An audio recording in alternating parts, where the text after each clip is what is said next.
All right, so we're gonna unbox this beauty airbrush system. I'll show you what comes in the box. So this is what you get in the box here. So looks like you have some cleaning supplies, kind of every type of cleaning supply you need.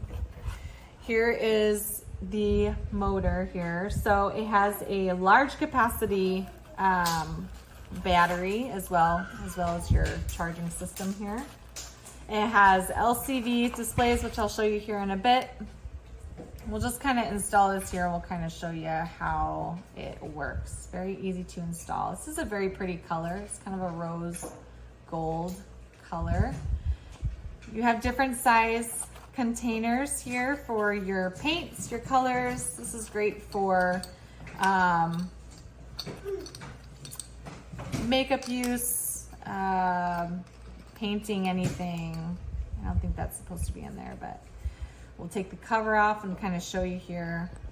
Okay, so we got our little canister on here, and then we'll turn it on. You can see it's got the LCD display on it. It's 36 PSI high pressure. So there's 3 different pressures here, but the highest is at 36. So, and then just the 4th time just to shut it off. So it comes with a lot of different tools here, a lot of different uses for your airbrush. We'll kind of show you how it works here in a minute.